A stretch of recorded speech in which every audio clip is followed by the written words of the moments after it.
আসসালামু আলাইকুম, আশা করি সবাই ভালো আছেন। আজকের ভিডিওতে আমি আলোচনা করব কিভাবে আপনারা পারফেক্টলি মাস্টার্স প্রোগ্রামের জন্য সাবজেক্ট সিলেকশন করবেন। আপনি যদি চান স্কলারশিপ নিয়ে মাস্টার্স প্রোগ্রামে লেখাপড়া করতে, তাহলে প্রপার সাবজেক্ট সিলেকশন আপনার স্কলারশিপ পাওয়ার চান্সটাকে বাড়িয়ে দিতে পারে। অথবা আপনি যদি চান সেলফ ফান্ডিংয়ে মাস্টার্স করতে, তাহলে পারফেক্ট সাবজেক্ট সিলেকশনও আপনার ভিসা পাওয়ার চান্সটাকে বাড়িয়ে দিতে পারে। তো আজকে আমি 5টা ফ্যাক্টর নিয়ে কথা বলবো, যে 5টি ফ্যাক্টর মাথায় রেখে আপনি প্রপারলি সাবজেক্ট সিলেকশন করতে পারেন। First factor, academic background.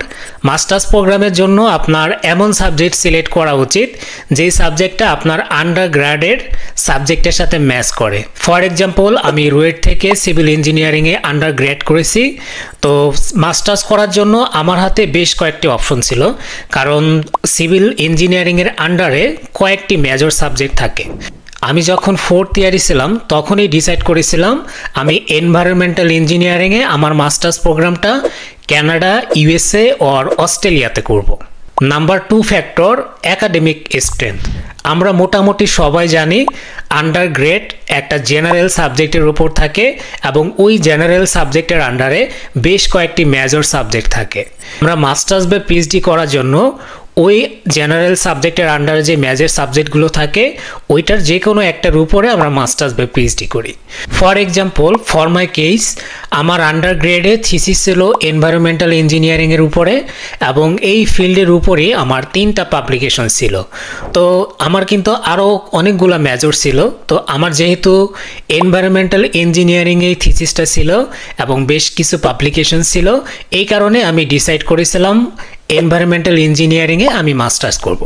আমি চাইলে কিন্তু অন্য সাবজেক্টেও মাস্টার্স করতে পারতাম। ফর এক্সাম্পল, আমার স্ট্রাকচারাল ইঞ্জিনিয়ারিংয়েও একটা প্যাশন ছিল, বাট আমি ওই পথে যাইনি। এর কারণ হচ্ছে, আমি যদি স্ট্রাকচারাল ইঞ্জিনিয়ারিংয়ে অ্যাপ্লিকেশন করি তাহলে আমার এই প্রোফাইল নিয়ে স্কলারশিপ পাওয়াটা একটু রিস্কি হবে, কারণ আমার থিসিস ছিল এনভায়রনমেন্টাল ইঞ্জিনিয়ারিংয়ে, আমার পাবলিকেশন ছিল এনভায়রনমেন্টাল ইঞ্জিনিয়ারিংয়ে।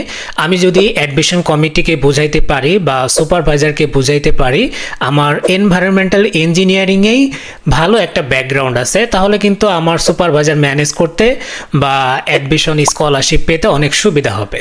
তো আপনার ক্ষেত্রেও সেম, আপনি যখন সাবজেক্ট সিলেক্ট করবেন আপনি একটু দেখে নেবেন যে আপনার আন্ডার গ্রেডে কোন সাবজেক্টের উপরে আপনার স্ট্রেংথটা বেশি। নাম্বার 3, কেরিয়ার গোল। আপনি 5 বছর পর আপনাকে কোথায় দেখতে চান বা ইন ফিউচারে আপনি কি হইতে চান, ওইটার উপর বেস্ট করেও কিন্তু আপনাকে সাবজেক্ট সিলেক্ট করতে হবে। আমি যখন রুয়েটে ফার্স্ট সেমিস্টার কমপ্লিট করি তখনই আমি ডিসাইড করেছিলাম আমি স্ট্রাকচারাল ইঞ্জিনিয়ার হব অথবা আমি এনভায়রনমেন্টাল ইঞ্জিনিয়ার হব।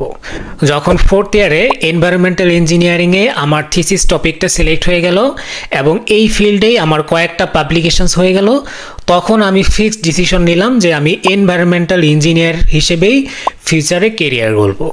তো ওই কেরিয়ারের উপর বেস্ট করে আমি এনভায়রনমেন্টাল ইঞ্জিনিয়ারিং সাবজেক্টটা সিলেক্ট করেছিলাম মাস্টার্স প্রোগ্রামের জন্য। তো আপনারা আপনাদের কেরিয়ারের সাথে ম্যাচ করে ঠিক সেম ওয়েতেই সাবজেক্টটা সিলেক্ট করবেন। আপনার যদি ফিউচার গোল থাকে ডিজিটাল মার্কেটার হওয়া, তাহলে আপনার এমন সাবজেক্ট সিলেক্ট করা উচিত মাস্টার্স প্রোগ্রামটার জন্য যেই সাবজেক্ট থেকে লেখাপড়া করলে আপনি ডিজিটাল মার্কেটার হিসেবে কেরিয়ার করতে পারেন। Number 4, job market. আপনি যখন সাবজেক্ট সিলেক্ট করবেন তখন দেখতে হবে যে এই সাবজেক্ট থেকে লেখাপড়া করলে আপনি কি কি পজিশনে জব করতে পারবেন এবং ওই পজিশনগুলো আপনি যেই কান্ট্রিতে যেতে চাচ্ছেন ওই কান্ট্রিতে অ্যাভেলেবল কিনা। আমি যদি আমার উদাহরণটা দেই, আমি যখন ডিসাইড করি এনভায়রনমেন্টাল ইঞ্জিনিয়ারিংয়ে মাস্টার্স করব এবং কানাডা, ইউএসএ অথবা অস্ট্রেলিয়াতে করব, তখন আমি গুগল করে দেখেছিলাম যে এই সব কান্ট্রিতে কি এনভায়রনমেন্টাল ইঞ্জিনিয়ার হিসেবে জব পাওয়া যায় কিনা। আমি কিন্তু ভালো করে দেখে ডিসাইড করেছিলাম যে আমি এনভায়রনমেন্টাল ইঞ্জিনিয়ার হিসেবে কেরিয়ার গড়ব। সেম ওয়েতেও আপনারা দেখবেন যে সাবজেক্টে আপনারা মাস্টার্স করতে চাচ্ছেন ওই সাবজেক্ট থেকে পাশ করে বের হওয়ার পর আপনারা কোন পজিশনে জব করতে পারবেন এবং ওই পজিশনগুলোতে কি জব অ্যাভেলেবল আছে কিনা। Number 5, subjects availability. আপনার এমন সাবজেক্ট সিলেক্ট করা উচিত যে সাবজেক্টটা ইউনিভার্সিটিতে অ্যাভেলেবল থাকে। আপনি যদি এমন একটা সাবজেক্ট সিলেক্ট করেন যে সাবজেক্টটা কোনো ইউনিভার্সিটিতেই অফার করে না, তাহলে কিন্তু আপনি ওই সাবজেক্টে মাস্টার্স প্রোগ্রামটা করতে পারবেন না। তো আপনি যখন ডিসাইড করবেন আপনি এক্স প্রোগ্রামে মাস্টার্স করবেন, তখন দেখে নিতে হবে আপনি যেই কান্ট্রিতে যেতে চাচ্ছেন ওই কান্ট্রিতে কি কি ইউনিভার্সিটি আছে এবং ওই ইউনিভার্সিটিগুলোতে আপনার সাবজেক্টে মাস্টার্স প্রোগ্রামটা অফার করে কিনা। তো আপনারা যদি এই 5টি ফ্যাক্টর মাথায় রেখে সাবজেক্ট সিলেক্ট করেন, তাহলে আপনাদের স্কলারশিপ বা অ্যাডমিশন পাওয়ার চান্স অনেক বেড়ে যাবে এবং আপনাদের ভিসা পাওয়ার রেশিওটা অনেক বেড়ে যাবে। আজ তাহলে এই পর্যন্তই। নেক্সট ভিডিওতে আপনাদের সাথে কথা হবে নতুন কোনো একটা টপিক নিয়ে। সবাই ভালো থাকবেন। আসসালামু আলাইকুম।